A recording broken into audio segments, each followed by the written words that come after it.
6-6 nog slok met dit door så harstelig. Vad tror du på det?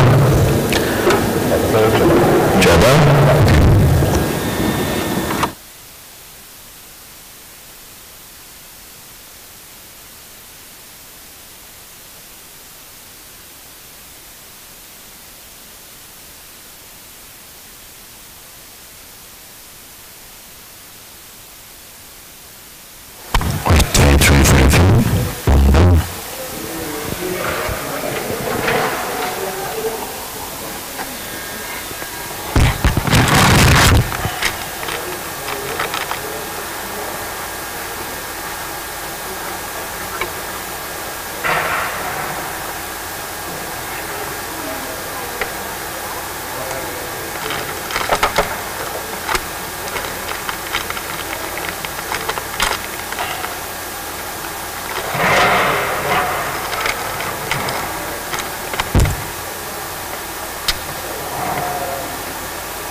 Morning. Kom on. Finns ju öl kan ta plats över här. Nu får jag också ställa och köpa dem.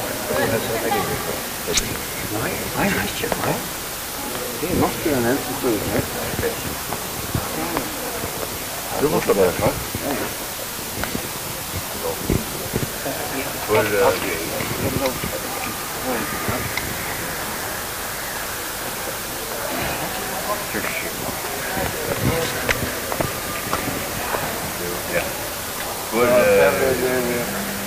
Hvor som priser?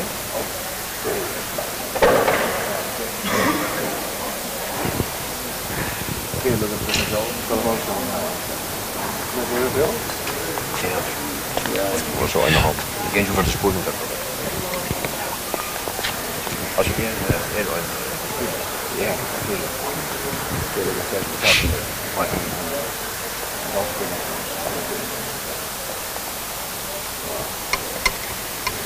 Det är väl också en tältbil också.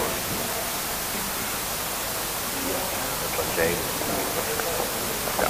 Sen när jag man så för att jobba där så tältet så brukar de fixa det här. Ja. Så visst är det det man så. Man var på tältet. Ja, okej. Det är väl här ute. Bättre pilsnande. Ja, kostar det. Det går då först passa in i.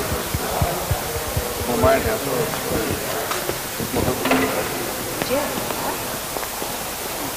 nej, nog kreeg ik. Maak maar aan de maak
1, 2, 3. 1, 2, 1, 2, 1, 2.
Gåa morgon.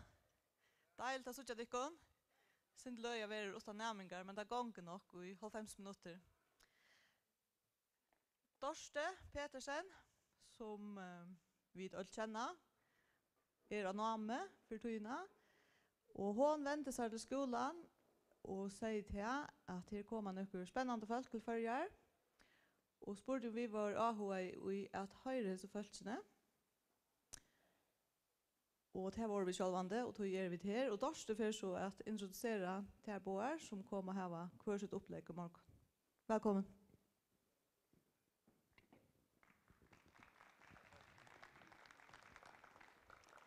God morgon til öll. Deilt att sucha dykkon och deilt att stanna efter detta minner vi om ta i människor nottoran vär. Det var en god känsla. Men här kvinnor Lene Tankort och Teresa Kilap där har vi pastor av lärare då någon som namn hur skipa 4 till så att alla folkskola lärare och i skola folk har varit i Norrland hos någon och 2 dagar. Och vi har eller haft imska föreläsare och verkstover. Och Heidi i år har vi lärt om lättare bära läring i enkjont i ölt. Kanske onkel att du kunde höra det där i utvarsmån och göra morgon. Men det är jag sätter fokus på ja men kvärt är kraft och i enkjont i ölt. Är det örvus och det än det var jar eller för 2 år sedan och ta vidare vi ju ödla töknen för att spela mer in vi vet isen att verlagsbrötningarna ger om sig och det faktiskt vara mer implementerar i nomsatlarna och tog funnet vi fram till här bor med landa Lene Tankort hon Nolja Svetter rektor i Calling Design Skola. Hon PhD och professor i Östnö Salarfröje. Och omfram till här så hon ombin käkare och ja med annat ser man vi Brinkman. Han känner de flesta av det nog. Och ja hon är skriver några böcker. Och så har vi så fann det fram till Teresa Kilap och helt hon var otroligt avhåvärd. Hon är neurobiolog men intresserar sig även för läring. Och det som hon särskilt AH för det är hur får vi kroppen mer in i hur får vi sanserna mer in i det är faktiskt en sannrönt att vi i väster ja särskilt västerheim någon har koncentrerat oss för det om bara intellektet som en part av läringsprocessen men hon huxar nek mer ta hela människa och kontutning ta hela människa häver imon till läring. Så är allt det här är omätligt spännande och det är otroligt lärorikt faktiskt att ha där av Vijan. Så jag hoppas att det är ungefär att halta till och här så för vi det som nomsfölja nämnt tar sig om att det har haft ett ämne om eftermätning imon till läring. Så tar vi även nu det. Ja. Men varsågod Lene. Tack. Tack. Jag vill gå herned.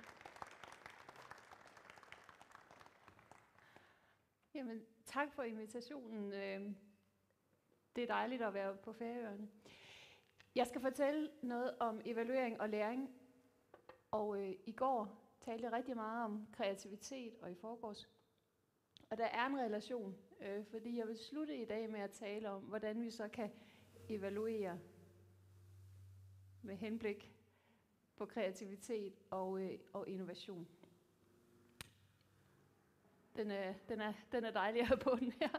Jeg er uddannet psykolog på Aarhus Universitet, og da jeg var på mit kandidatstudie, blev jeg først studentermedhjælper og senere Ph.D.-studerende i et forskningsmiljø omkring Steiner Kvale, som var professor i pædagogisk psykologi.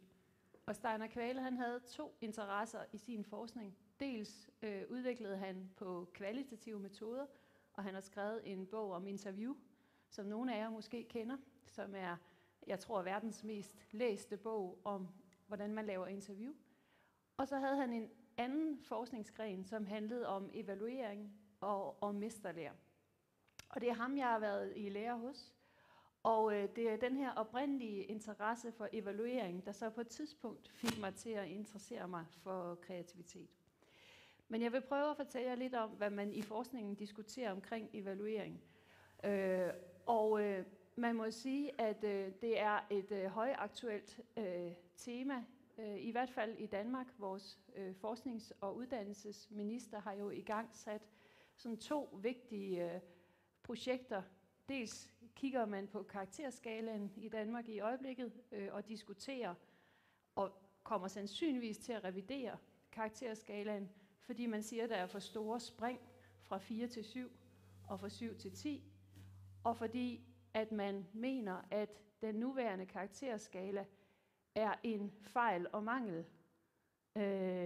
skala, og det vil sige, at den kommer til at animere til, at vi lærer elever at undgå at begå fejl for at få en høj karakter, mens vi jo ved, hvis vi for eksempel er interesseret i, at de også skal lære at tænke selv og tænke kritisk og være kreative, så dur det ikke, at vi kun måler dem på deres fejl og mangler. Og dels kigger man på optagelsessystemet til de videregående uddannelser, hvor man, tror jeg nok, er enige om, at karakterer er kommet til at fylde for meget i forhold til, hvordan vi optager studerende. Karakterer bliver ved med at fylde noget for, hvordan vi optager studerende, men måske skal man justere en anelse på det. Nu er jeg selv blevet rektor for Designskolen, og der optager vi via en optagelsesprøve, og det minder faktisk en lille smule om mesterlæren. Så det vil sige, det betyder ikke så meget, hvad vores studerende har fået i karakter til studentereksamen.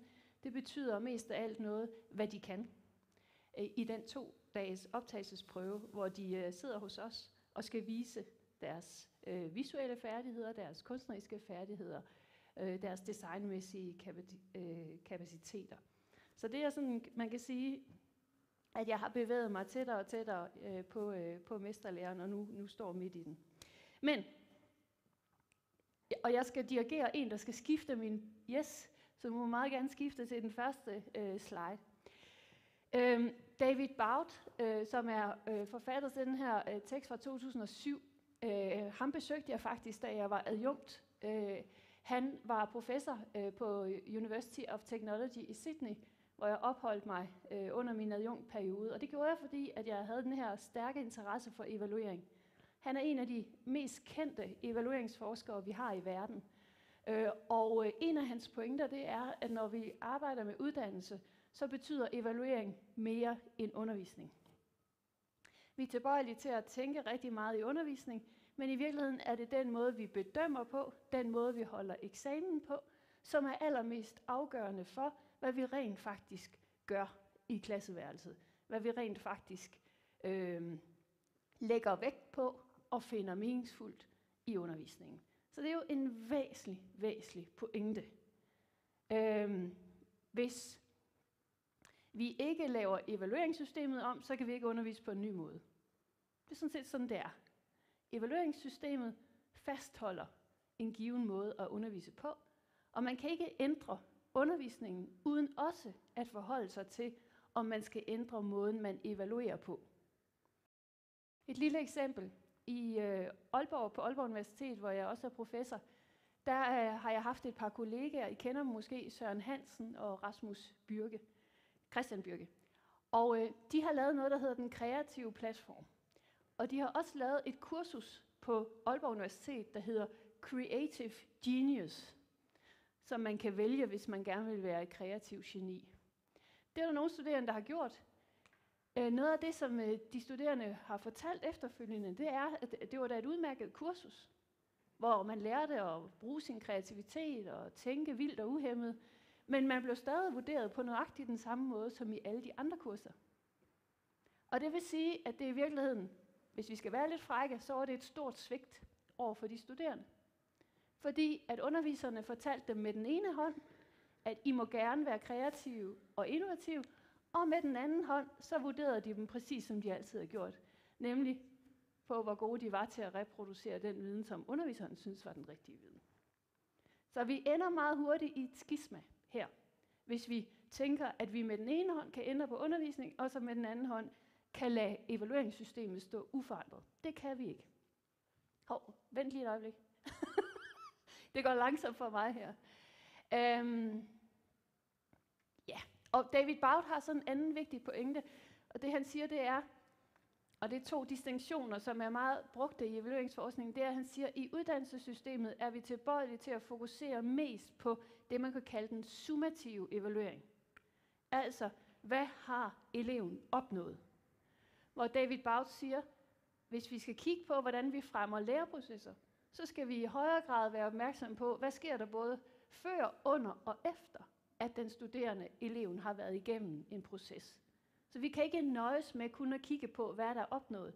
Hvis vi vil bruge evaluering til at fremme læreprocesser, så skal vi arbejde mere formativt. Altså vi skal bruge evalueringen til at forme de studerendes læreprocesser, mere end bare som et mål for, hvad der er opnået. Så må du gerne skifte. Når vi kigger, nu har jeg fortalt, hvad der sker i Danmark i øjeblikket, men der er et stigende politisk fokus på evaluering.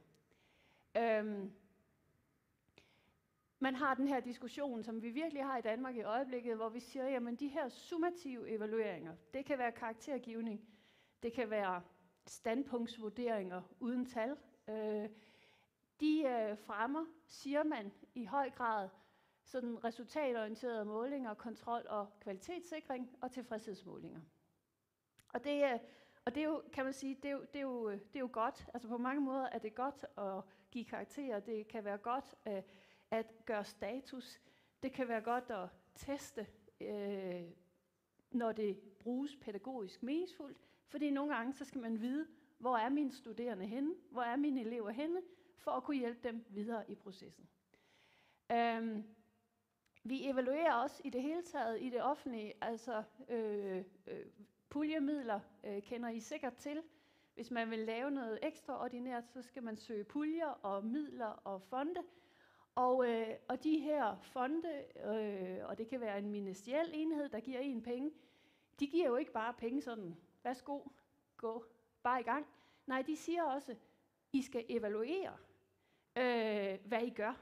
I skal vise resultater, og I skal helst kunne påvise effekter. Så, og man kan sige, det er der jo heller ikke noget i vejen med. Det giver jo mening. Value for money. Vi skal vide, hvad får vi ud af det. Nogle af de udfordringer, der kan være, det er selvfølgelig hele diskussionen omkring, hvad lærer man, når man har fået en karakter.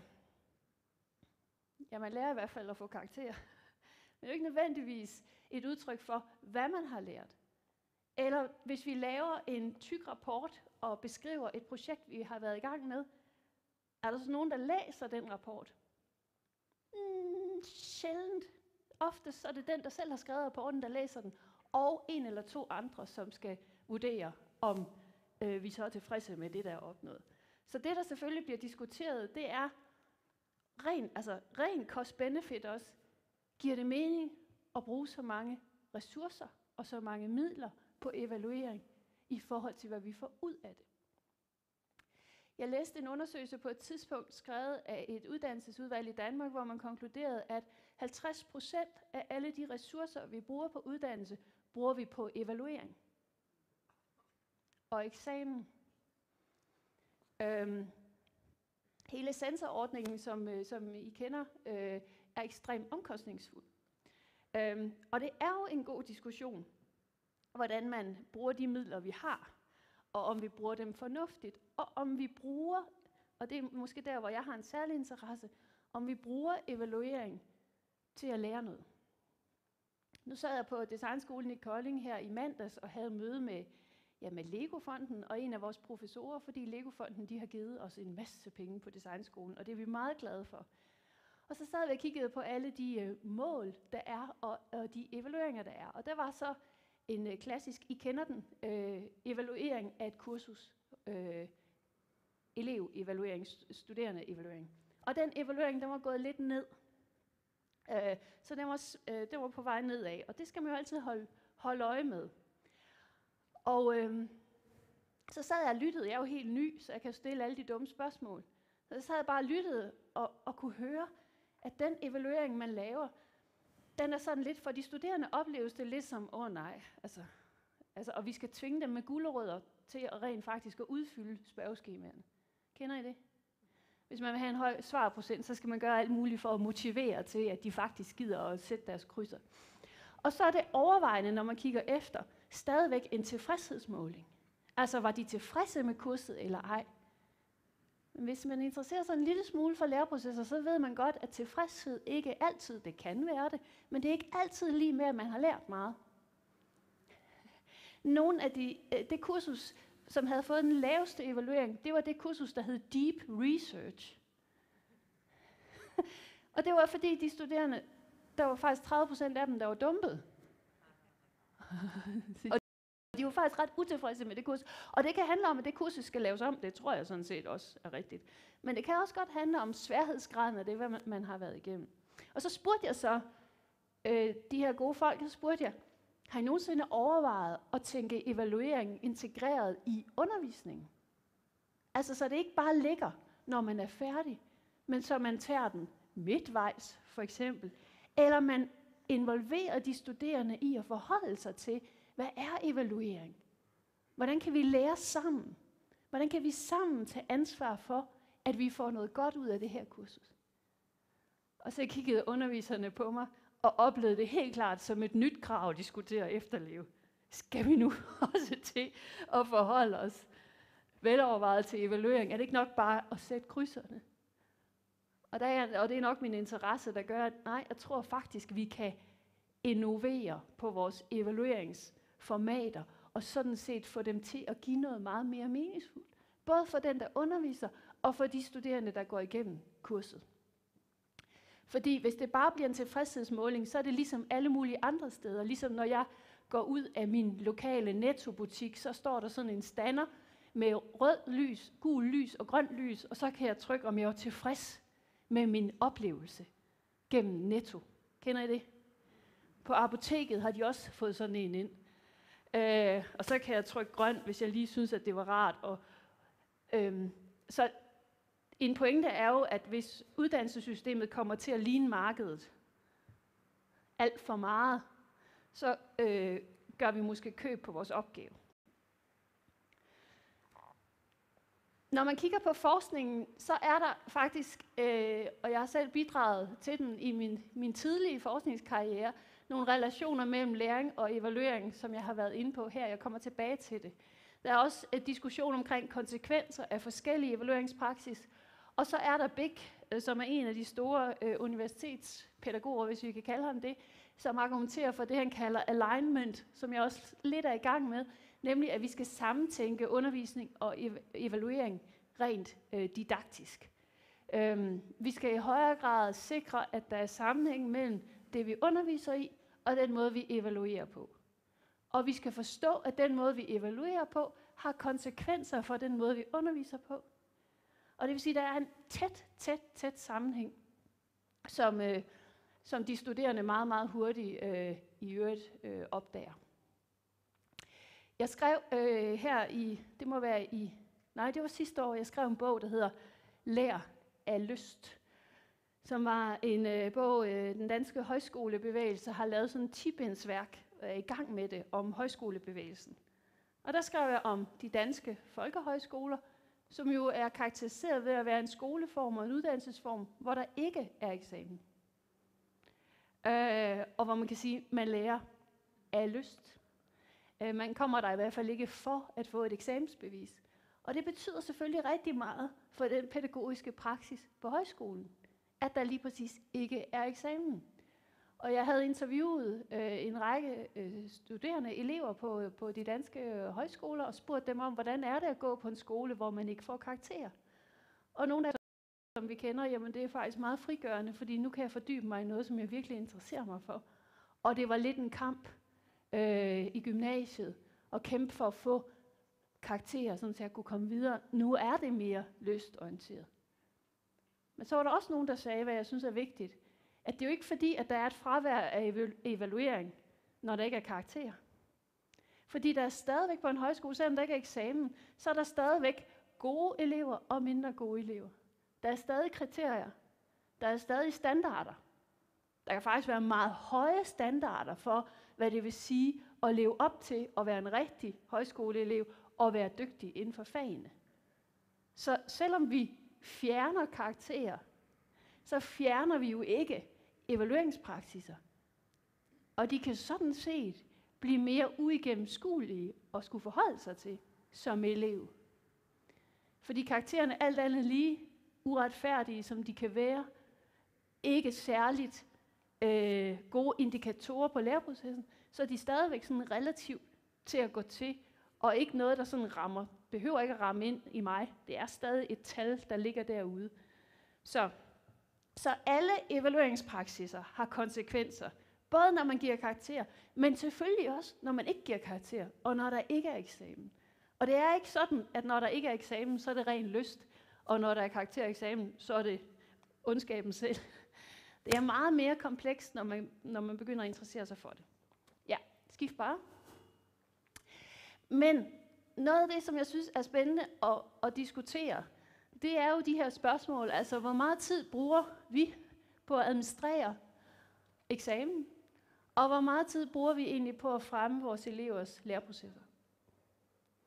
Hvis man kigger i forskningen omkring evaluering, så er der et ret markant resultat, nemlig at vi er tilbøjelige til, og det er måske fordi vi ikke har tid, måske fordi det er det, vi lægger vægt på, men vi henlægger feedback til eksamenssituationen. Til eksamen får man at vide, hvad man gjorde godt eller skidt. Og man må sige, at nogle gange så er det lidt for sent at få det at vide. Det ville være hensigtsmæssigt at få det at vide inden eksamen, så man kunne forbedre sin praksis, og dermed måske opnå et bedre resultat. Og når man kigger på, som Baut har gjort, kigget på officielle bekendtgørelser om eksamen, karaktergivning, evaluering, så fylder læring som begreb meget lidt. Og det vil sige, at man har ikke nødvendigvis en stærk interesse i læreprocesser, hvilket måske handler om, at karaktergivning i virkeligheden og eksamen er en måde, hvorpå vi løser den opgave, som alle skoler er blevet sat til at løse, nemlig at sortere elever ind i samfundsmæssige positioner, som er givet på forhånd. Og det vil sige, at vi har sat skolen til at løse en problemstilling, som det moderne samfund har med social selektion. Og det er stadigvæk sådan, når man kigger på det, at børn, hvis forældre er lærere eller akademikere, de får højere karakterer end børn, hvis forældre er håndværkere eller ufaglærte. Og det er fordi, at karakterer er ikke, det kan være et udtryk for læreprocesserne, men det er lige så meget en måde, hvorpå vi disciplinerer, vi selekterer, vi ordner et problem, som samfundet ikke kan finde ud af at ordne, uden at have skolen som social institution. Det er vigtigt at huske på, at det ikke kun er et spørgsmål om, hvordan jeg underviser, hvilken effekt jeg har. Skolen har fået en opgave, som vi meget lidt taler om. Alexander von Oettingen, som I måske kender, han er prorektor på UC Syd i Danmark, han kalder det skolens beskidte princip. Det vi ikke vil tale om, men som er der hver dag. Yes. Skift bare. Steiner Kvale, som var min professor i Aarhus, han har skrevet flere værker og artikler om evaluering.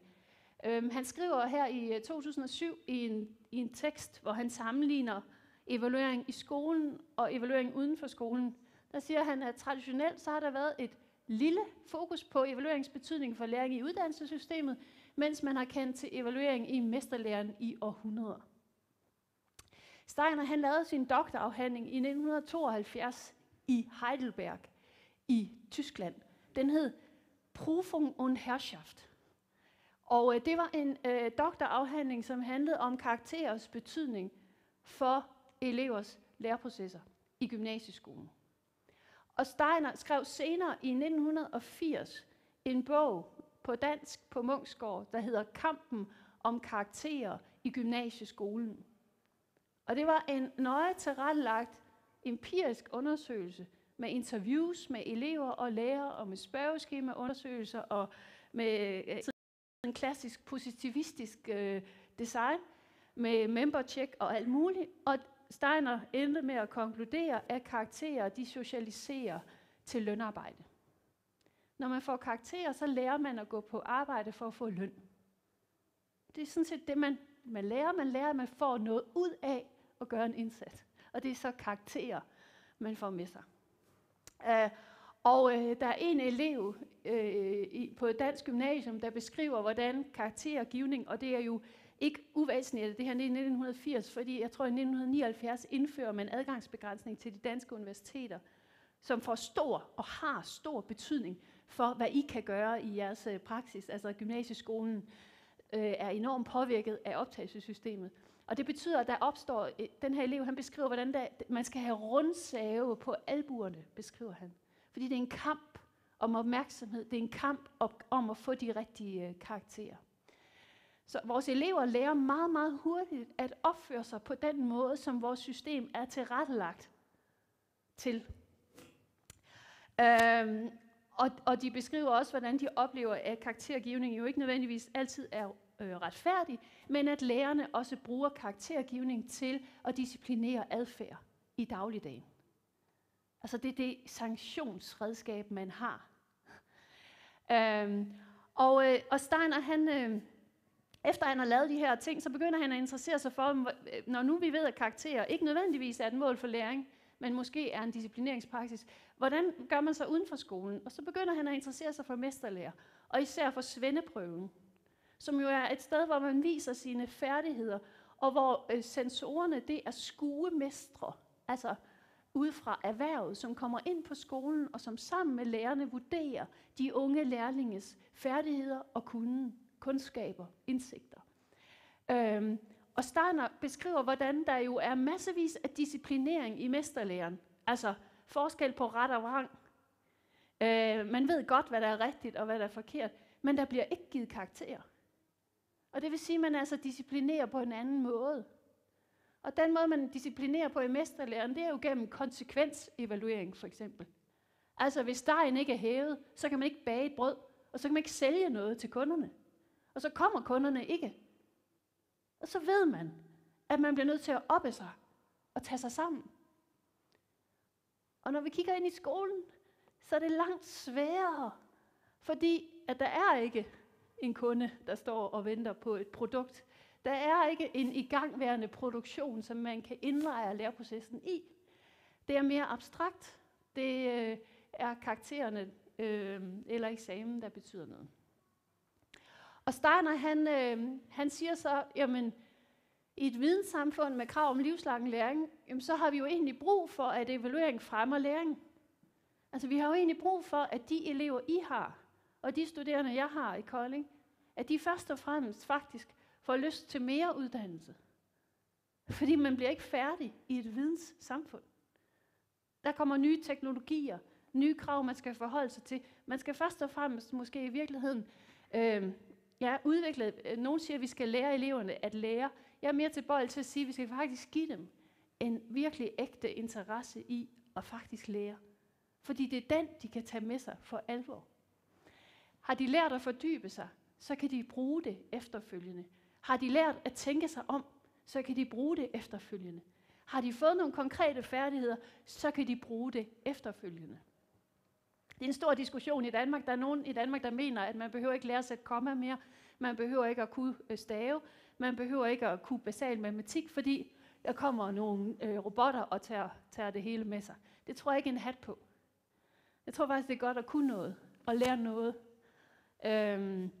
Og måske skulle vi fokusere meget mere på det, end på mål og målstyring og karaktergivning. Ja, skift bare. Så hvis vi vil, og det er jo, I behøver jo ikke, altså man behøver ikke det her.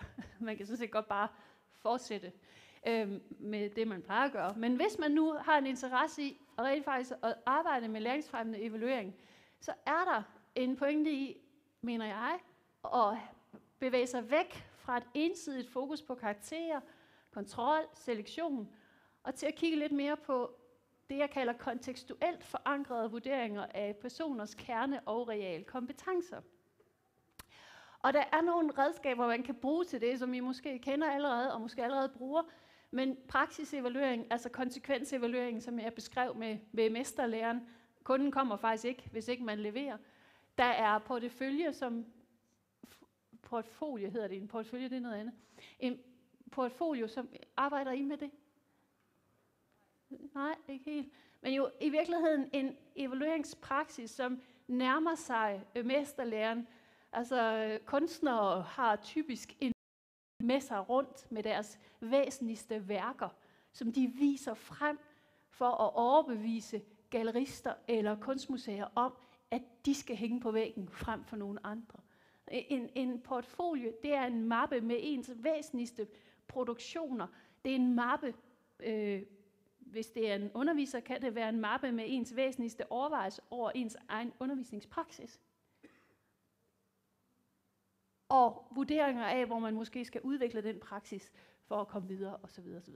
Der er nogle ting der, som jeg synes er spændende. Og det kræver så, siger Birnbaum, som er en af de store evalueringsforskere, også en bevægelse fra en test og hen imod en evalueringskultur. Altså, i Danmark, jeg synes simpelthen, det er så pudsigt. Vi har jo en kæmpe diskussion omkring de nationale test. Har I fulgt lidt med i det? Og der er nogle forskere, der har været inde og påpege, at de nationale test, de måler slet ikke korrekt. Og det gør de heller ikke. Men der er alligevel en sammenhæng mellem elevernes score på de nationale test og så afgangseksamen. Og der er 33 økonomforskere, som har skrevet en kronik i Politiken og sagt, at de nationale test er gode, fordi de måler rigtigt. Og så er nogle andre, der siger, og vi har haft kæmpe udvalg, der har kigget på. Og nu er det selvfølgelig en politisk diskussion, skal vi have nationale test eller ej? Og lærerne siger, kun hvis vi kan bruge dem pædagogisk. Og de bliver ikke brugt pædagogisk lige nu, det bliver primært brugt til kontrol, sådan så kommunen, som man siger inde på kommunen, kan holde øje med, hvad der foregår. Men hele den diskussion, altså rummer for mig at se et totalt fravær af overvejelser omkring, hvad nationale test kan bidrage til i forhold til elevernes læreprocesser. Altså det er jo det, der må være interessant. Det er vel det, som på en eller anden måde er det, vi arbejder med som kernen. Altså hvad betyder det for den konkrete undervisningspraksis, at der er nationale test? Det er helt væk. Vi ender med at diskutere teknikaliteter. Virker testen, eller virker testen ikke? Måler testen korrekt, eller ikke korrekt? Er der en sammenhæng mellem det, testen viser, og det, karaktererne giver? Og det kan vi bruge et par år på. Og de eneste, der er ofre i det, det er lærerne og eleverne, som står med det i dagligdagen. Og hvor det gode spørgsmål, det er, jamen hvis det, synes jeg, hvis det meningsfuldt er med til at oplyse om elevernes læreprocesser, så kan det sagtens bruges. Også selvom der måske er fejl i det. Fordi enhver dygtig lærer bruger jo sin dømmekraft. Man kigger jo ikke blindt på ét testresultat. Det er jo en dårlig lærer, der gør det. Man tager selvfølgelig en helhedsbetragtning. Man kigger på forskellige typer af indsats fra eleverne. Det er helt fraværende. Skift bare. Peter Dahl Larsen, som er, synes jeg, den nuværende danske evalueringsforsker, der klart er skarpest og dygtigst. Jeg var formand for et ministerielt udvalg i et par år her, indtil for et par år siden, hvor vi kiggede på fællesmål i folkeskolen, og der holdt han et glimrende oplæg, hvor jeg har taget hans pointer med til jer. Han siger, og det siger han jo så som evalueringsforsker, evaluering, siger han, skal være mindre hyppig og mere betydningsfuld. Altså, hvis vi skal bruge evaluering fornuftigt, så skal vi overveje, hvornår vi gør det, hvorfor vi gør det, og hvilket pædagogisk rationale der er for at gøre det, i stedet for bare at gøre det hele tiden. Evaluering skal fokusere mindre på enheder og aktører, elever, lærere og skoler, og mere på metoder, tiltag, organiseringsformer og virkemidler. Han siger simpelthen, at hvis en profession, en lærerprofession, bruger alt deres tid på at måle på for små enheder, så får vi ikke udviklet professionen, så får vi ikke udviklet teorier om vores praksis, så får vi ikke almengjort vores erfaringer. Og det er meget, meget væsentligt for at udvikle det at være lærer, det at være en god underviser. Det kræver, at man taler sammen om, hvordan man underviser. At man taler sammen om, hvordan man evaluerer. Men hvis vi alle sammen har travlt med at putte det ind i systemet, og målt på hver enkelt enhed, så har vi ikke den tid. Frihed til læreren, skolen og professionen er ikke det samme. Der er forskel på, hvilken frihed man giver. Nogle gange har læreren frihed, nogle gange er det skolen, der bestemmer, om jeg så må sige, og nogle gange er det hele professionen, der skal i spil. Og metoder, teorier og evaluering skal kultiveres gennem drøftelse.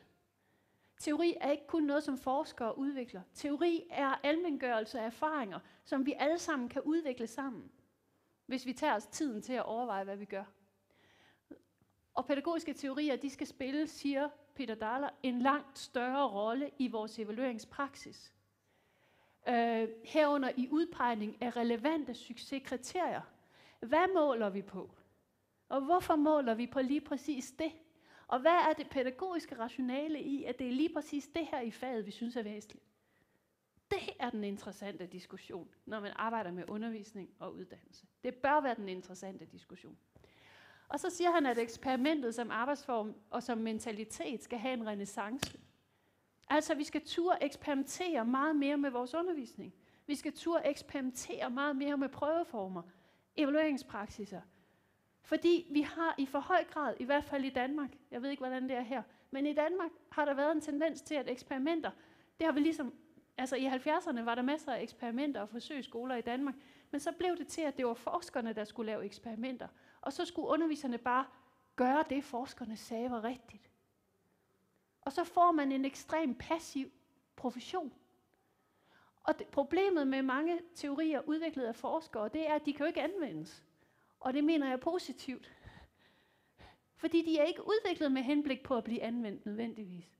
De er udviklet med henblik på at give os indsigt i nogle bestemte fænomener, som vi så skal bruge vores dømmekraft til at træffe overvejelser omkring, giver det mening. Og lærerne skal øve sig i at forklare udad til, hvad de har gang i, siger Peter. Altså, hvorfor gør I det, I gør? Et af de store problemer, grunden til, at vi i hvert fald i Danmark kan se, at lærerprofessionerne er blevet kørt hen over med en bulldozer af forvaltninger, politikere, det er fordi lærerne har ikke været gode nok til at sige og forklare, hvad er det, vi bruger alle pengene på? Hvorfor giver det mening, det vi gør? Hvorfor er det, man ikke må spare på lige præcis det her? Det har vi helt ærligt været alt for dårlige til at fortælle. Og så er det da klart, at skatteborgerne tænker, så kan vi bruge pengene på noget andet. Så kan vi da få en skattelettelse i stedet for. Altså, det kan jeg faktisk godt forstå.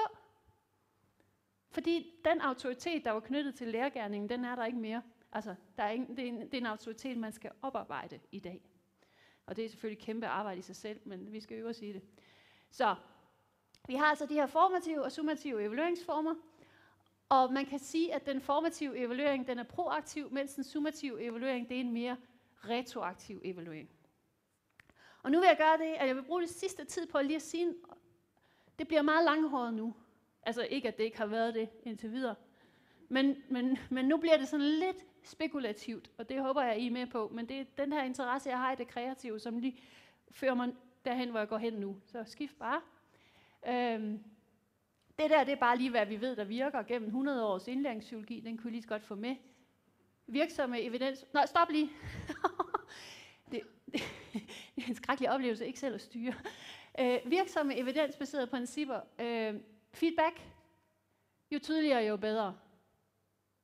Altså Steiner, han sagde til mig, de sidste 100 års forskning i pædagogisk psykologi, der er én ting, der virker, det er feedback. Og jo tydeligere, jo bedre. Okay. Det er faktisk til at forholde sig til, især hvis det er sagligt. Altså hvis det går på den opgave, jeg har forsøgt at løse. Måltransparens, det er det, jeg har talt om den første halve time her. Altså der skal være sammenhæng mellem det, vi siger, vi går efter, og så det, vi faktisk evaluerer på. Og jo tydeligere den transparens, jo mere gennemsigtigt det er, jo bedre virker det for alle parter. Og så reel værdi af det lærte. Altså mennesker, der arbejder med noget, som de reelt interesserer sig for, de bliver rigtig dygtige. Og det er typisk der, hvor evaluering også virker bedst. Så må du gerne skifte. Nå, men det her lidt vilde noget, det langhårede her, innovativ evaluering, næste skridt. Altså vi har kreativitet og innovation som de her nyitalesatte, med et rigtig grimt ord, begreber i uddannelsesverdenen. Altså alle siger, at de sidste 2 dage har jeg talt om learning in the 21st century, og vi får mere og mere brug for kreativitet, empati, samarbejdsevne, kritisk tænkning, de nye teknologier. I kender hele diskussionen. Og sandheden er selvfølgelig, at det er overhovedet ikke nyt. Fordi min mormor, hun skulle også være kreativ og innovativ og alt muligt. Men det er nye begreber, der er kommet ind, og som er pålagt os udefra af et samfund, som er i tvivl om vi rent faktisk leverer det her. Og det er legitimt, at de er i tvivl.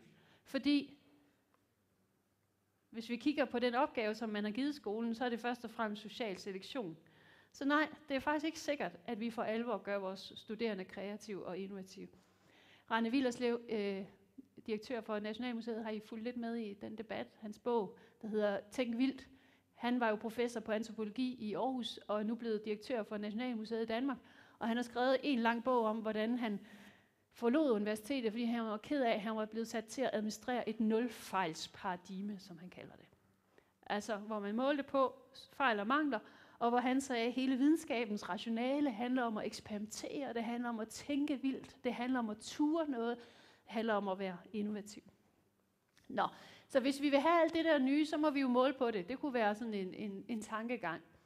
Og mit bud, det er så, at vi bruger dømmekraft. Fordi faste kriterier, de vil altid låse.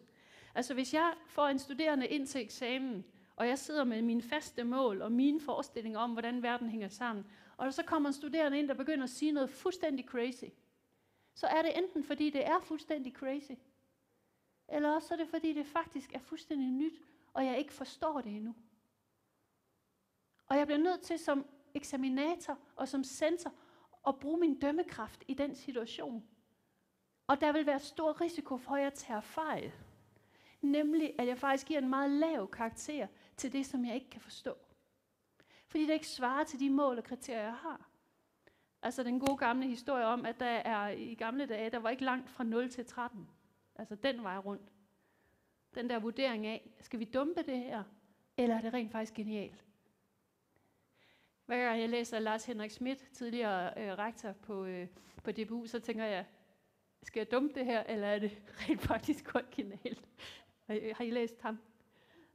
Det er lidt ligesom Erasmus Montanus, altså det er fuldstændig vildt, men måske er det faktisk vildt, ikke? Altså det er den slags, vi nogle gange står i. Så det, der var innovativt i dag, det er det jo ikke nødvendigvis i morgen. Og den bevidsthed skal jeg have med mig som underviser. Og prøv bare at skifte. Så jeg er meget inspireret af Dalai Larsen i hans bog, der hedder Kvalitetens beskaffenhed.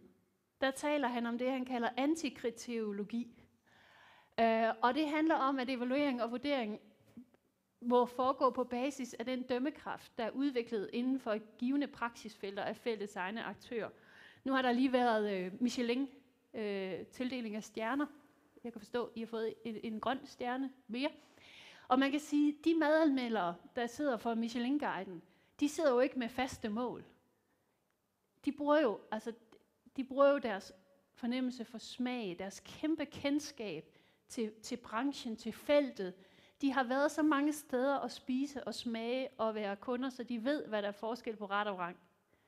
Ligesom en vinanmelder kan smage kvaliteter i vinen, som jeg aldrig kommer i nærheden af, fordi jeg har ikke skærpet min smagssans, som eksperter inden for vin har. Så jeg kan ikke smage det, som en dygtig vinanmelder kan smage, for jeg har ikke øvet mig nok på at kunne smage det.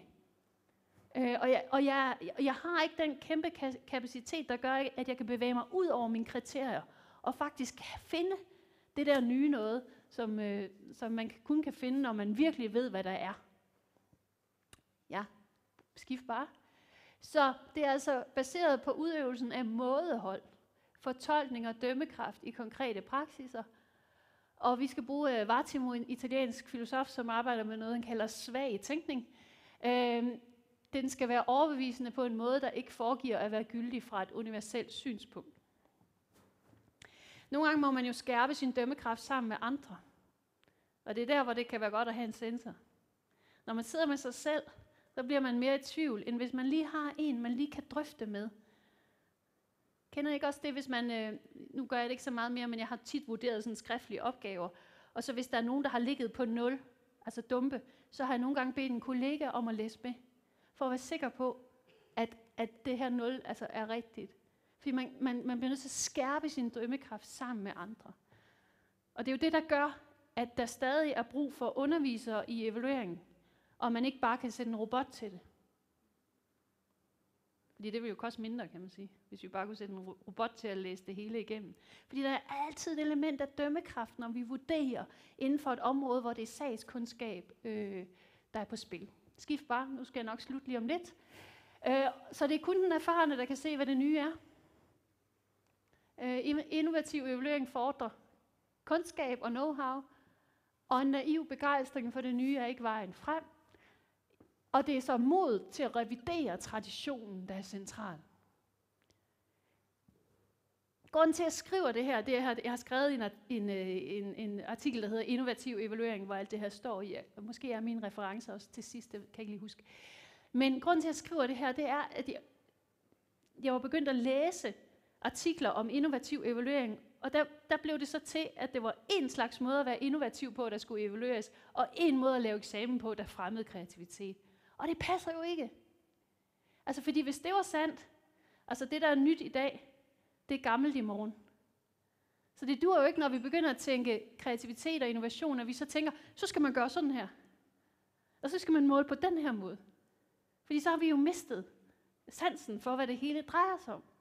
Det drejer sig om, det er i den daglige undervisning og i den jævnlige evaluering, at vi får lov til at bruge den dømmekraft, som man har oparbejdet som en dygtig lærer, en dygtig mester, en dygtig skuemester, som jo ikke kommer med en manual og tjekker, er det godt nok, men som bliver nødt til virkelig at kigge på det, der er fremstillet, og måske smage på det, og trykke lidt på det, og vurdere det, og mærke efter, for at kunne sige, det her, det er godt.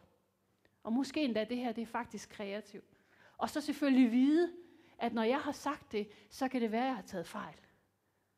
Og så bliver jeg nødt til at drøfte det med mine kollegaer bagefter. Jeg bliver nødt til hele tiden at skærpe min dømmekraft. Det er det, det drejer sig om. Og så tror jeg vil slutte. Jeg skal lige se, er der en slide mere? Ja.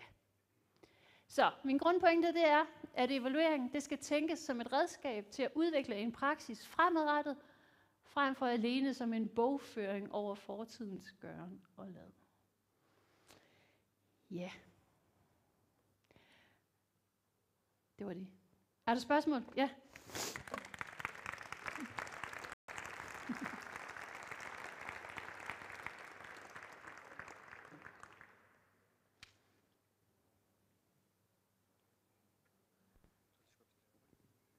Er nogen, der har spørgsmål, så har vi måske 1 minut. Ja, men det var så godt, du. Spurgte i gang.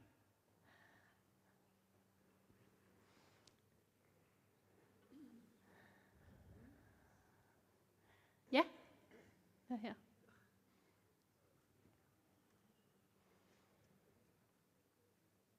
Ja, kort spørgsmål. Vi sidder her nogle stykker, der underviser i sprog, og der går ligesom grænsen for bestået og ikke bestået med, ved om det overhovedet er forståeligt eller ikke. Så der er ligesom kørekort, der er visse ting, man ikke skal gøre. Ja. Kan du måske tale lidt om det? Hvordan? Hvis jeg forstår spørgsmålet, hvad er det, du siger, der er i sprog? Om det er forståeligt eller ikke forståeligt? Ja, for eksempel, hvis man hælder en frygtelig masse salt i en koksret, i stedet for at bruge sukker, ikke, så er det bare totalt forkert. Ja, så er det ikke en... ja, præcis. Og det ved man jo så. Men man kan sige, hvis det drejer sig om at udvikle en kreativ sprogbruger, eller en meget dygtig sprogbruger, så er det ikke nok blot at vurdere på, om der er for meget salt eller ej. Så det er mere, der skal til. Hvis jeg må give et eksempel, som måske er lidt provokerende, men det kan jo også være godt nok sådan en torsdag morgen. Men i Danmark, det jeg kan se, det er, at inden for eksempel danskfaget i folkeskolen, der er det blevet mere og mere til et spørgsmål om at kende genren. Altså til afgangsprøven, så bliver man bedt om at skrive en novelle, og hvis man så ikke lige præcis rammer novellegenren, så består man ikke som elev. Og det, der er lidt interessant, det er, nu er jeg provokerende, men kan vide, om læreren selv kender genren. Okay. Eller om man bare downloader en skabelon for, hvordan en novelle ser ud. Så det er det der med, altså lærergerning er for mig at se ikke bare et spørgsmål om rigtigt og forkert, men også at faktisk følge en elevs læreproces, og være opmærksom på, hvad det er, som man måske heller ikke selv kan se. Så hvis vi slår for hårdt ned på, inden for genren eller uden for genren, så er jeg bange for, at vi giver vores elever den der oplevelse af, at det er et nulfejlsregime, vi administrerer. Alene. Og det er sagt med al respekt for, at der er fejl. Og der er også fejl, vi skal... Altså, det er godt at lære nogle bestemte ting. Helt sikkert. Spørgsmålet gik på den indledende, altså ligesom i idræt, eller ja. Hvor du skal bygge din styrke op, før du kan lære at danse, eller du skal lære skala, før du overhovedet kan spille et stykke. Ja, præcis. Det er jo en kæmpe stor diskussion. Nogle gange så kommer motivationen til at lære skalaer jo fra at få lov til at deltage i en praksis. Nogle gange så giver det mening at træne, hvis man ved, at man skal i kamp. Så inden for evalueringsforskning er man optaget af det her med, man kalder om altså helhedstænkningen, eller det at spille spillet, og ikke bare lære reglerne. Men det der med, hvis man som elev kommer ind og fornemmer, okay, det her det er faktisk en praksis, hvor jeg skal kunne det her, så kommer motivationen også til at lære lidt af rugbrødsarbejdet også. Så det er jo, altså, skal man starte med det ene eller det andet, ikke? Altså, skal vi først lære det basale, og så må vi få lov? Nej, det er begge dele. Det er en dialektik, vi skal have gang i. Ja, vi skal stoppe, fordi tiden går. Alt for meget. Du skal have den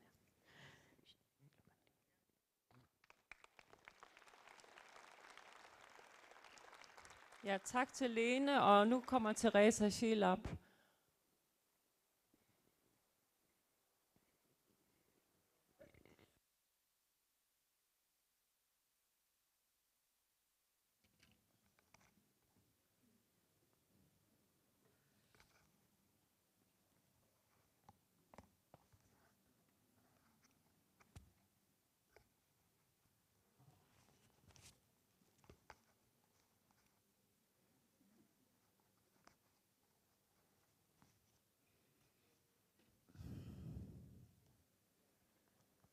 Okay, og jeg er faktisk også på, kan jeg høre. Jeg skal lige have min ledning ordentligt.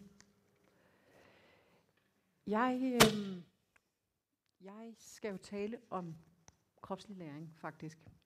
Og jeg taler lidt mere generelt om læring. Kommer til at tale om kroppen, og hvor meget kroppen faktisk spiller en rolle for læring. Og det har jo ret meget betydning for, hvordan vi så i det hele taget ser på, hvad der kan evalueres. Fordi, hvordan evaluerer man noget, som er kropsligt? Næste slide. I virkeligheden så er hele evalueringskulturen, den hænger jo ret meget sammen med den forestilling, vi har om, hvad viden er. Og viden er jo i høj grad noget, som vi har anset for at være til stede i det øjeblik, vi kan rapportere om det. Altså i det øjeblik, man kan tale om det. Men pointen er jo, at der er utrolig meget viden, som rent faktisk ikke kan rapporteres. Altså som ikke er ekspliciterbar. Det vil sige, kan udtrykkes ved sætninger, kan præsenteres som statements. Og det er i virkeligheden noget af det, som jeg kommer til at tale om i dag. Næste slide. Grunden til, at det bliver så meget mere væsentligt at snakke om den kropslige læring, det er, at der er faktisk ved at ske et skred i vores forskning om, hvad læring er, hvad viden er, hvad det vil sige at have en form for ekspertise. Hvor vi de sidste 2000 år netop har set viden inden for den vesterlandske tankegang, har set viden som noget, der først og fremmest foregår i hovedet, først og fremmest er noget, som man kan tale om, som man kan lave statements om, så er der faktisk inden for den kognitive videnskab, som jo tæller rigtig, rigtig mange forskellige subdiscipliner, der er man ved at anerkende, at vi i langt højere grad bliver nødt til at indse, at der sker meget andet, end det, der foregår i hovedet hos os, når vi lærer. Altså at læring ikke bare er noget, der foregår inde på en tavle, der bliver skrevet på, som vi starter ikke med tabula rasa, men derimod er det noget, der foregår på alle mulige måder, med hele kroppen, med det menneske, som er i gang med at lære. Man har kaldt det her paradigme, som vi har haft indtil nu, for det kognitivistiske paradigme. Mange af de her paradigmetanker kommer jo fra den psykologiske skole, eller psykologien, og psykologien har haft en tilbøjelighed til at have nogle skoler, fra den sådan starter, skiller sig ud fra filosofien og starter. Og den sidste skole, vi har haft, det har været den kognitivistiske skole, som netop har hævdet, at tingene foregår primært inde i hovedet. Nu er vi ved at ryge over i det, man kunne kalde for embodied cognition-paradigmet, eller embodied cognition-skolen. Og det er blandt andet på grund af faktisk nogle af de tanker, som Lene så har talt om i går og i forgårs, det 21. århundredes læring. Altså vi er kommet over i en forestilling om, at hvis vi skal forstå læring, så skal vi trække på rigtig mange ressourcer, altså alle mulige steder fra ude i omgivelserne. Vi skal omlægge vores måde at være i verden på, vi skal være mere fleksible. Men i virkeligheden, så er det også noget, vi ser inde på det mentale niveau, at den her fleksibilitet og følsomhed over for omgivelserne og kunne trække på alle mulige mærkelige elementer, det er faktisk også afspejlet i den måde, man nu hævder, at læring er på, eller viden er på, men bare i kroppen og kroppens kontakt til omgivelserne. Det prøver jeg lige at gå lidt mere i dybden med. Lige tilbage til forrige slide. Det er populært blevet kaldt, det her paradigme, som vi kigger ind i, for the 4 E's. Og det står for de her 4 forskellige begreber: embodied, extended, enactive og embeddedness. Det er 4 tematikker, som griber nogle af de centrale aspekter af det forhold, at kroppen spiller en rolle for læring. Det er for det første selvfølgelig, at kroppen, embodiment, at kroppen spiller en central rolle for det overhovedet at forstå noget som helst, fordi der altid er en krop, som den læring foregår i. Det er også et lidt beskidt begreb i den forstand, at det er blevet brugt meget skødesløst. Altså det er faktisk et begreb, der har været med os i rigtig mange år. Og problemet er måske lidt, at når man snakker embodiment i dag, så kan man måske godt have en tilbøjelighed til at tro netop, at det handler om kroppen, når man siger embodiment. Men nu er embodiment ved at skifte til at mene, altså til at omfatte, at det er alt muligt andet også. Det er det forhold, at der er en krop, men at den krop er i gang og er i omgivelserne og eksisterer, er i live. Altså, så når vi har snakket embodiment før i tiden, så har vi meget snakket om kroppen, og når folk i dag taler om det her paradigme, så siger de, at det er jo embodiment-paradigmet, altså embodied cognition. Men der er ret mange forskere inden for det her felt, som siger, husk, at når vi snakker om embodiment i dag, så er det ikke kun kroppen. Så er det også det forhold, at kroppen er aktiv. Det er ikke en passiv krop, det er en aktiv krop. Det er en krop, der er i gang med noget, og det er en krop, der er et bestemt sted, den er situeret. For eksempel nu, det jeg står og fortæller jer lige nu, det foregår ved, at I sidder på nogle hårde stole, og jeg står hernede i en rotunde, som er lys og så videre. Og det er forskelligt fra at sidde i et mørkt lokale, hvor vi måske alle sammen var på samme niveau, og der var sort, altså der kun var indirekte lys. Det kommer jeg lidt ind på. Så det skal man være bevidst om, at det er jo kroppe, som godt nok er kroppe, og vores viden ligger i kroppen og i musklerne og alt sådan noget, men den her krop, den er ikke isoleret fra resten af verden. Næste slide. Og jeg tror, jeg cutter det her ret hurtigt. Jeg skal lige høre, Dorte, hvornår er det, vi skal være færdige? Ja, så der er pause om 10 minutter i, 20 minutter i. Okay. Ja, men så er der nemlig nogle af de her slides, jeg lige cutter lidt hurtigt igennem. Så videre til næste. Den her slide, den tager jeg lige meget kort. Grunden til, at det bliver interessant inden for den her embodied cognition tankegang, jeg havde skrevet 2007 på den slide, I så før, Det er fordi, det er første gang, at det her udtryk for ease faktisk bliver brugt populært. Det er ikke ret mange år siden, at man begynder at tale om embodied cognition som mere sådan en teoretisk paradigme, fordi det er meget koblet til, altså det har fået noget sus under vingerne, det er koblet til hjerneforskningen. Det er koblet til hjerneforskningsresultater, der tyder på, at hvis vi skal kunne forstå de mange resultater, der begynder at komme, så bliver vi nødt til at indse, at vi skal inddrage kroppen, når vi skal forstå, hvad læring er. Det grundlæggende fundament for, kan man sige, eller rationale for, at kroppen bliver interessant, hvis man kigger på det biologisk, så er det faktisk, at verden er uhyre kompleks. Vi har fået, mennesket er enormt god til at afkompleksificere omgivelserne. Altså den måde, vi sidder på her, det kan godt være, at den her bygning, den er bygget i et forsøg på at være mere organisk, men der er jo no way near i forhold til det organiske, vi ser herude. Og pointen er, at vi er udstyret til at være i det organiske. Og det er det, der gør, at vi overhovedet skal lære. Vi skal lære, fordi verden er kompleks. Vi skal lære, fordi at vi skal på en eller anden måde forsøge at navigere i en hel masse information, hvoraf noget af det er interessant for os, og noget er ikke interessant for os. Maxine Sheets Johnson, hun er filosofiprofessor, men hun var faktisk også danser. Hun var professionel danser, og hun hævder i det her slide, at vi skal tænke, at alle organismer, alle der lever, de er faktisk afhængige af at have en meget stærk følsomhed over for omgivelserne, at være vendt mod omgivelserne, for overhovedet at kunne navigere i de her omgivelser. Næste slide.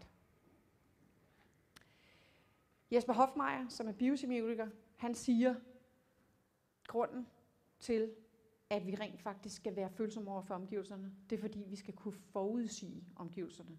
Hvis man kigger på stort set al den læring, vi foretager os, både den, som bliver den, man bliver eksamineret i, som er eksplicit, men også den kropslige, så er meget af det, vi viser og demonstrerer, det er, at vi har lært noget, og vi er gode til at forudsige ud fra nogle enkelte dele, hvad det er, vi har lært. Mønstergenkendelse.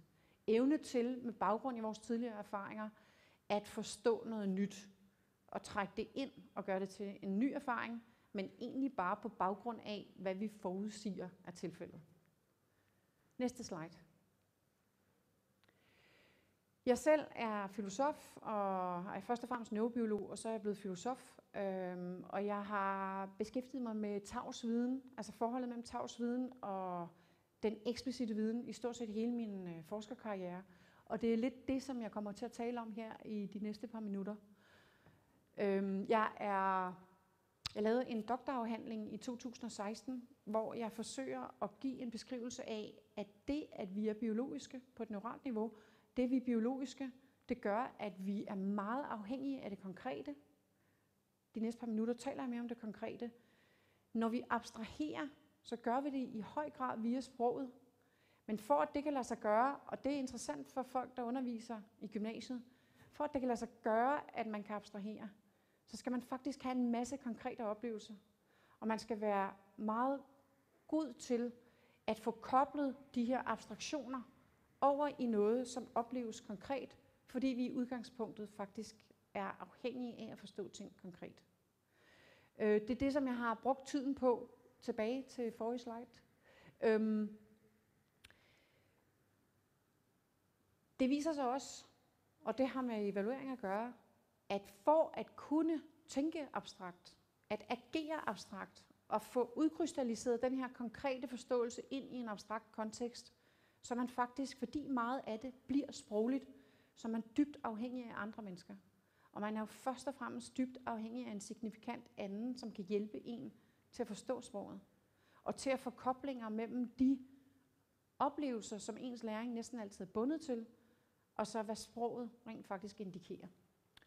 Jeg er også leder af et forskningsprojekt, der hedder Naturlig Teknik, som handler om, hvad der sker. Hvordan er det, hvad er det, naturen kan gøre ved os? Hvad er det, naturen har af kvaliteter, der er forskellige fra de menneskeskabte omgivelser? Og hvad betyder det for os, når vi så tager vores smart-teknologi for eksempel med ud i naturen? Jeg vil ikke gå så meget ind på det i dag, men jeg tænker, at I vil kunne se undervejs, hvorfor det faktisk er i den her kontekst. Næste slide. Okay, den her følsomhed, som jeg nu har talt om, og som jeg jo bare har hævdet, at den er, altså biologisk set, så er vi følsomme over for omgivelserne. Den kan man se på neuralt niveau. Nu er jeg er ret interesseret i hjerneforskning, og jeg er interesseret i de neurale perspektiver. Men jeg er meget opmærksom på, at det er kun som et supplement til at forstå, hvad læring og viden er. Problemstillingen er lidt i dag, at når noget er neuralt, når vi snakker om det neurale, og vi snakker om, hvad hjerneforskning viser, at så bliver det sådan set som nogle absolute påstande, som kan stå uimodsagt. Fordi når vi først er nede på nerveniveau, så forstår vi, hvad viden og læring er. Det er slet ikke min hævdelse. Men pointen er, for det foredrag, jeg holder i dag, der er det neurale niveau meget, meget interessant, fordi på det neurale niveau kan vi allerbedst se, hvor meget der foregår med os per automatik, når vi lærer. Også selvom vi tror, at det vi lærer næsten altid foregår via bevidstheden. Jeg tænker, at jeg jo selv underviser. Undervisere har jo en forestilling om, at i det øjeblik, de underviser deres elever, så har de en connection på et bevidst niveau. Og det er jo på det bevidste niveau, at vi ligesom får reflekteret og får evalueret, hvorvidt der er forståelse. Det vi ikke er bevidst om, og heller ikke skal være bevidst om, men vi skal bare have det i baghovedet, det er, at der er utrolig meget læring, mens man står og reflekterer bevidst med sin elev, der foregår på et ubevidst niveau. Og det er på det ubevidste niveau, at det neurale, synes jeg, den neurale beskrivelse bliver rigtig spændende. Fordi den kan vise os, i hvor høj grad ting foregår bag ryggen på os, uden at vi er klar over det, og kommer til at være en bagage i den læring, som man står med, når man står på det bevidste niveau.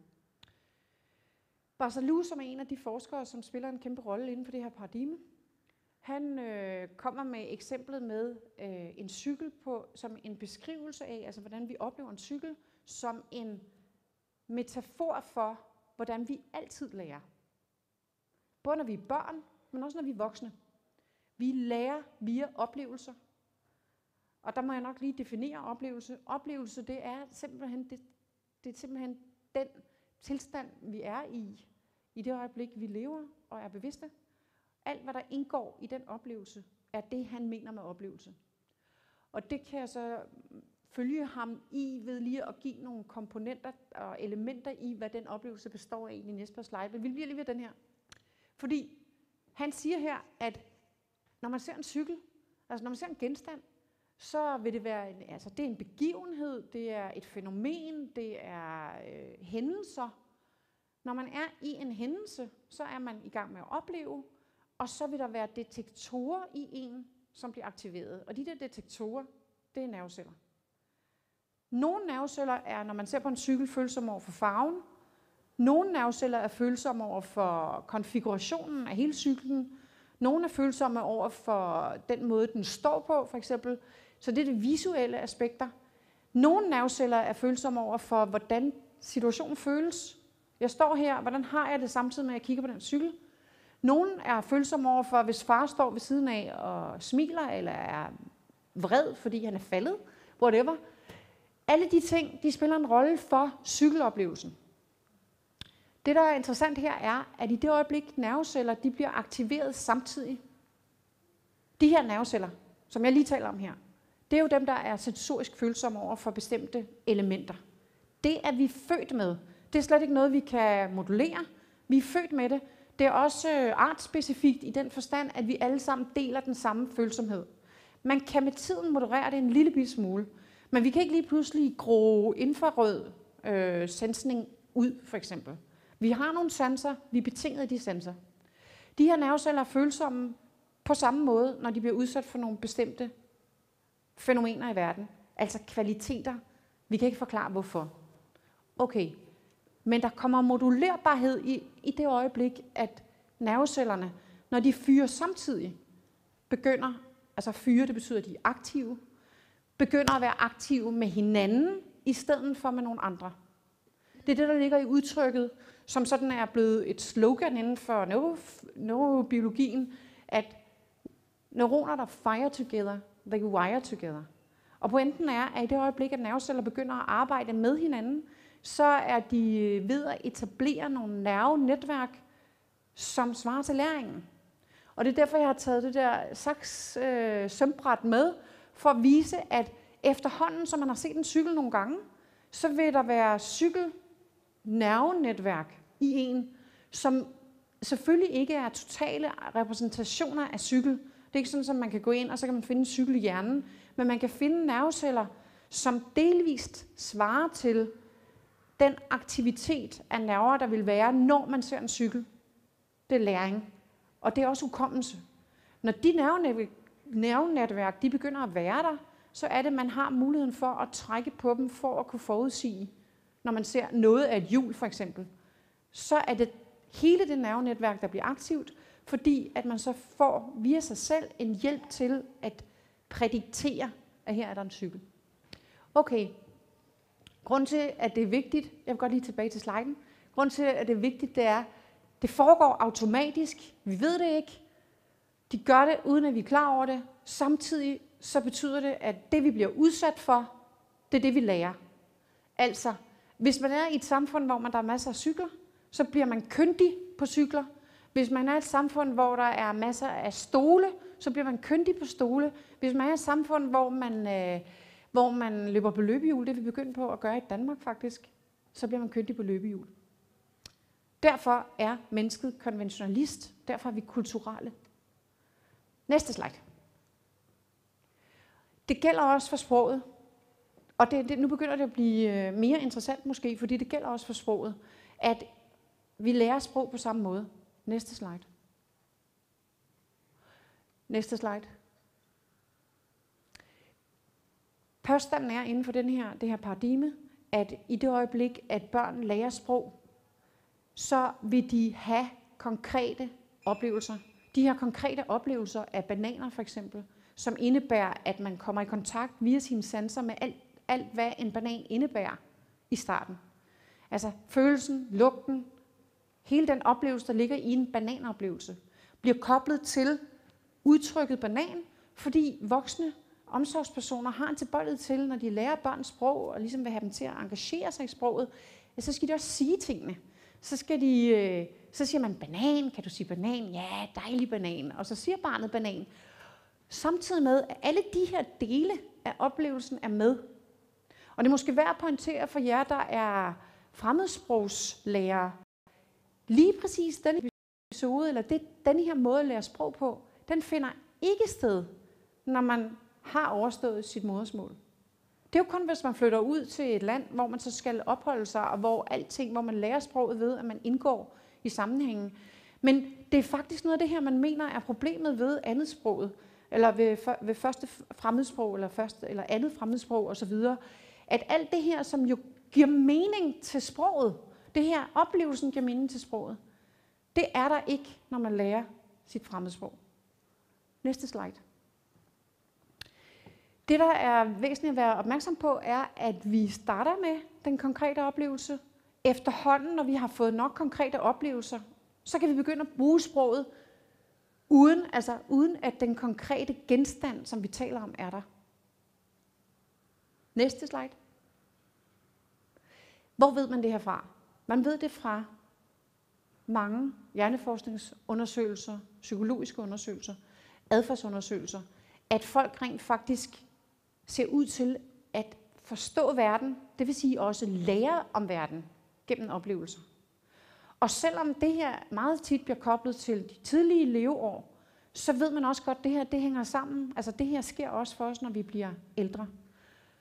Her peger jeg på et resultat, som næsten altid bliver brugt, der handler om, at man har smidt nogle voksne ind i en scanner, hvor de jo ligger fuldstændig passivt. De foretager sig ikke noget i den scanner, bortset fra, at de læser nogle udtryk. Og der viser det sig, at når de læser udtrykket kanel eller hvidløg, så er der aktivitet i de områder af hjernen, som typisk er koblet til sanseoplevelser. Altså lugten af hvidløg, smagen af hvidløg. Man har også lavet studier, hvor man beder folk om at læse sætninger. For eksempel, jægeren så ørnen i reden. Og så beder man dem bagefter om at vurdere ud fra et fotografi, om objektet, der er på fotografiet, også var i sætningen. Og hvis de ser det første billede herover, hvor der er en flyvende ørn, så er de dårligere til at påstå, altså at vurdere, at der er en sammenhæng, end hvis de ser ørnen på reden. Og der er påstanden, det er fordi, vi simulerer, når vi forstår sprog, så simulerer vi virkeligheden. Så langt det meste tid, vi bruger, når vi skal prøve at forstå sprog, altså alt, hvad der bliver sagt til os, der prøver vi faktisk at simulere, hvad der ville være tilfældet, hvis det var sådan. Næste slide. Det her med, at omgivelserne spiller en kæmpe rolle, altså jeg starter med at snakke om, at kroppen spiller en enorm rolle for vores læring. Det gør den, når vi er små, men det gør den også i det øjeblik, at vi bliver udsat for ting i omgivelserne. Og det gør vi jo altid, altså fordi kroppen er altid i gang. Kroppen er altid indfældet i en situation. Det her studie, der viser temperaturpåvirkninger i hænderne sig at have en betydning for, hvordan man vurderer en historie, en historie med en beskrivelse af en mand og hans personlighed. For de her studerende, der indgår i det her studie, de får stukket en kop varm kaffe i hånden og står med den i et par minutter, og de ved ikke, at eksperimentet er startet. Så bliver de smidt ind i et lokale, hvor de så skal læse en masse historier, og så skal de, og der tror de så, eksperimentet er startet, at de skal vurdere personligheden på den person. Der viser det sig, at får de sådan en varm kop kaffe i hånden, i stedet for et glas kold cola, så vil de vurdere personen meget varmere. Hvilket betyder, at det man sidder med i hænderne, det man gør med sine hænder, det har en betydning. Jeg har ikke det studie med, men det vil jeg i hvert fald lige sige til jer, for jeg har registreret, at de her stole, de er hårde. Der er lavet studier, masser af studier af, at de stole, man sidder på, har en betydning for, hvordan man vurderer to menneskers interaktion. Det studie specifikt, jeg tænker på, er et af Ackermann et al. fra 2010. Og der laver de et forsøg, hvor de laver et teaterstykke, kan man sige. Men det ved forsøgspersonerne ikke. De tror, at der står en boss og udspørger en kommende medarbejder om hans arbejdsevne. Og de har fået til opgave at skulle vurdere den her arbejders personlighed. Det, der sker, er, at forskerne manipulerer forsøgspersonerne til enten at sidde i hårde stole eller i bløde stole. Og jeg tænker lige, I skal overveje det i forhold til, når I eksaminerer eller laver andet, når I evaluerer. Når man sidder i en hård stol, så synes man simpelthen, at den medarbejder er mere umedgørlig, han er mere egensindig, han er mere individorienteret. Sidder man i en blød stol, så synes man, han er venligere, han er loyal, han er samarbejdsvillig. Og det her er signifikante resultater. Altså de er ikke bare grebet ud af en blå luft i den forstand, at man har taget enormt mange forsøgspersoner og lavet det her med. Det skal lige pointeres, at ingen af forsøgspersonerne, det her foregår på et tavst niveau. Ingen er klar over, at de rent faktisk bliver manipuleret. Man har lavet den samme type studie med folk, der holder clipboards, I ved sådan nogle skrivebrætter, når man laver underskriftsindsamlinger, står man med sådan et hårdt stykke træ. Det havde de så manipuleret med enten at gøre blødt, eller let, eller hårdt, altså rut på undersiden, eller tungt. Og der ser man de samme effekter. Det ru og det hårde, det giver simpelthen en hårdere vurdering af den person, man sidder med. Og det bløde og lette giver en mildere vurdering. Næste slide. Man har lavet, det er også et ret relevant for evaluering, et studie, man har lavet et studie, hvor man har undersøgt, hvad lugten betyder for folks vurderingsevne. Og her der har man har simpelthen bedt folk om at lave nogle vurderinger af nogle historier, som handler om afskyvækkende handlinger. Og de her afskyvækkende handlinger, det var en mand, der spiser sin døde hund, sulten i en flyulykke, der overvejer kannibalisme, advokat, der fisker på hospitaler efter klienter. Og der viser det sig, at hvis de her forskere, de har gjort det i den her opstilling, der har de taget lokaler, hvor der har været skraldespanden i med plastikposer, og på den her inderside af plastikposen, der har de sprøjtet med commercially available fart spray. Hvilket betyder, at de har givet en ulækker odør ind i lokalet, men i forskellige doser.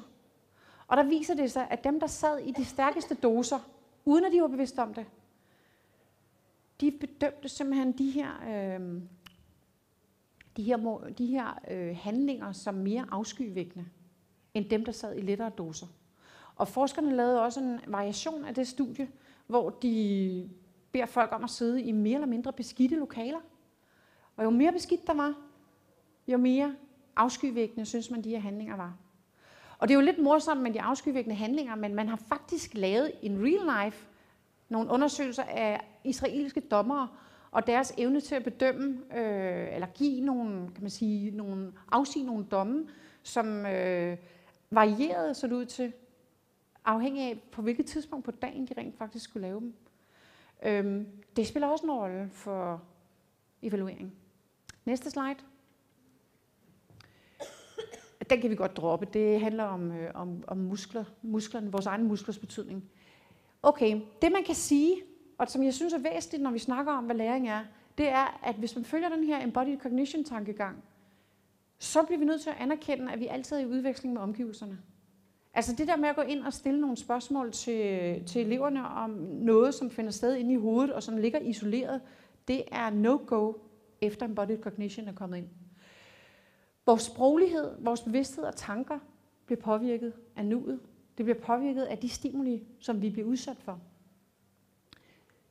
Det er også sådan, at det vi ved, og det er jo også væsentligt i en evalueringssituation, det vi ved, det kommer fra rigtig mange kilder. Altså hvis vi primært lærer gennem oplevelser, så vil det jo være den sammensathed af oplevelser, som kommer til at spille en rolle for, hvad det egentlig er, vi ved. Samtidig er der rigtig mange veje ind, og det kan jo godt betyde, at forskellige elever vægter forskellige dele af den oplevelse som det væsentlige i det, som de anser for at være læringen. Det kan jo så godt betyde, at man ikke har misforstået, men at man rent faktisk har lagt vægten på en anden del af komponenterne end den forrige elev. Det her med det sidste, at vi møder verden med vores tidligere erfaringer, det spiller en kæmpe rolle for en underviser. Fordi det betyder jo, at de elever, man får ind, de kommer med rigtig mange forskellige baggrunde. De kommer med et væld af oplevelser, som oven i købet kan deles ind i rigtig mange forskellige aspekter. De er ikke nødvendigvis sammenlignelige, selvom de har samme alder. Næste.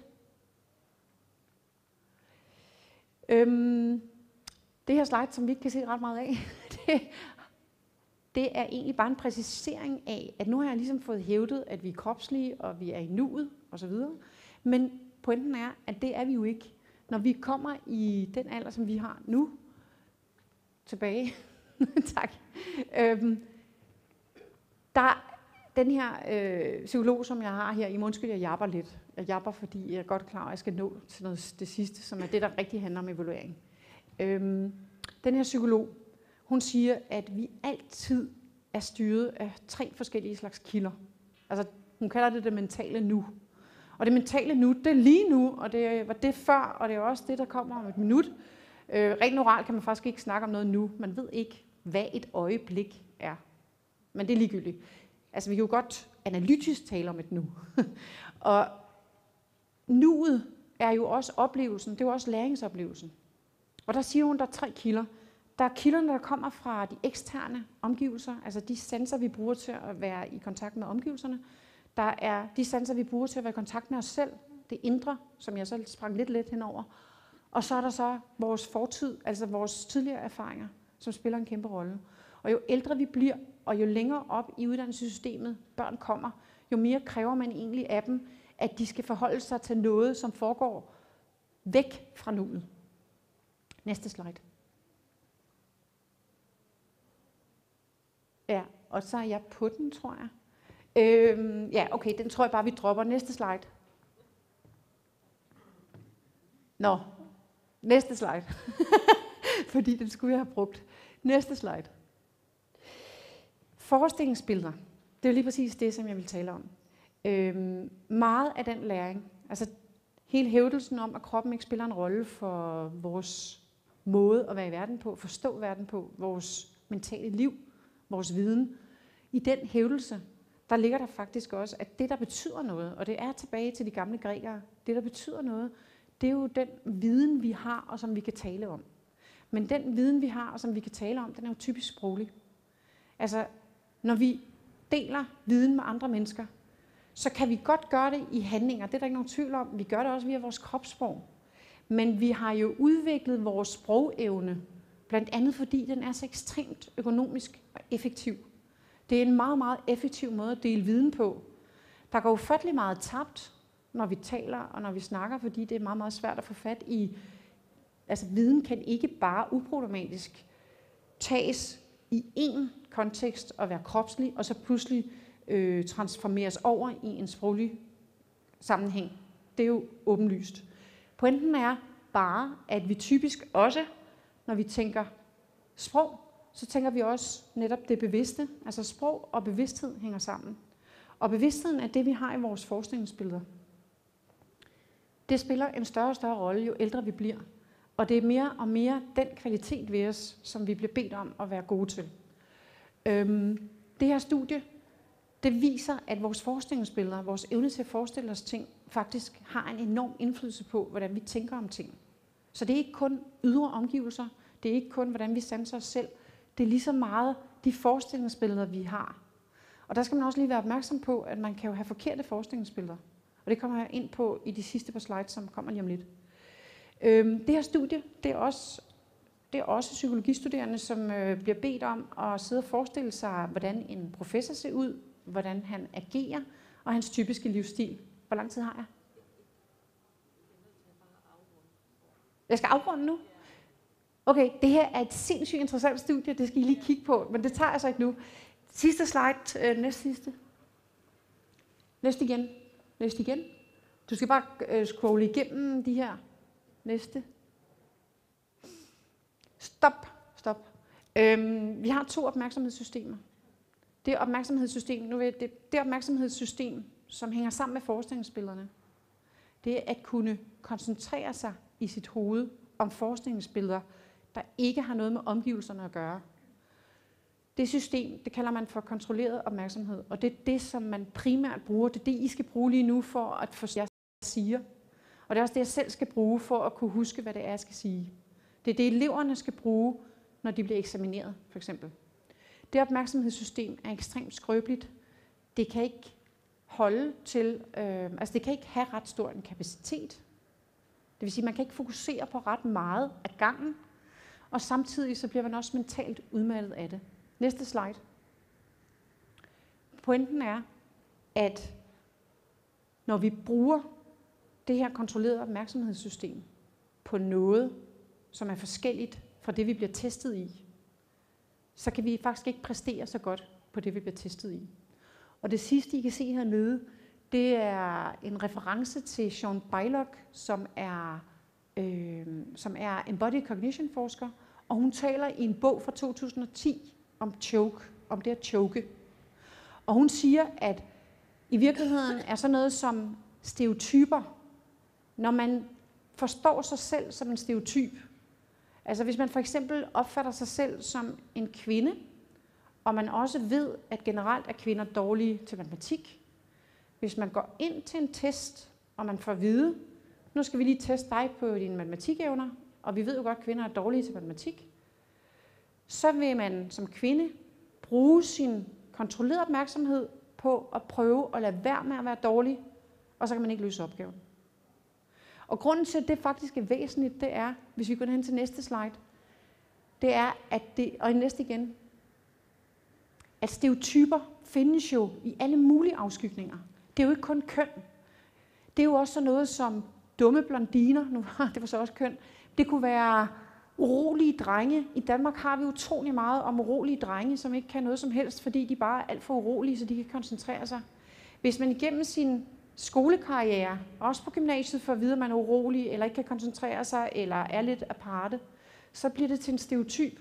Og den stereotyp, den kommer til at spille en rolle, når man skal sidde og præstere, og det har betydning for den evaluering, man så bliver udsat for. Men pointen er, at det altså ikke kun er de her stereotyper af de typiske kønopdelinger, raceopdelinger osv. Det er jo generelt, at fordi den kontrollerede opmærksomhed, som man skal bruge på at svare på spørgsmål, den har så lille en kapacitet, så betyder det, at hvis man ikke er i ro og mental balance og føler sig tryg, så kan man simpelthen ikke præstere så godt. Aller sidste slide. Så vi kan bare lyst til den her med fra Den Lille Prins, fordi der står, og det er med henblik på evaluering, de voksne elsker tal. Når man kommer og fortæller dem om en ny ven, spørger de aldrig om noget væsentligt. De siger aldrig, hvordan lyder hans stemme? hvad vil han helst lege? Samler han på sommerfugle? Nej, de spørger, hvor gammel er han? Hvor mange søskende har han? Hvor meget vejer han? Hvor mange penge tjener hans far? Først da tror de, at de kender ham. Og jeg har lidt fornemmelsen af, at det lige præcis er den problemstilling, vi står med i forbindelse med evalueringskulturen. Tak.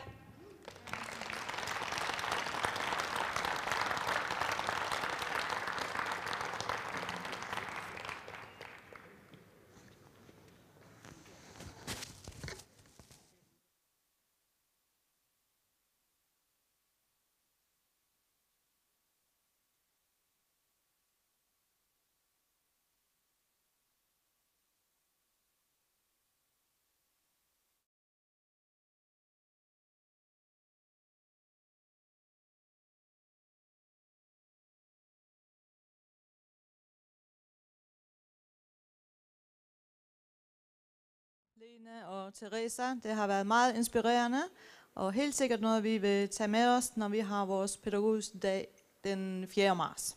Tak for det, Dorste.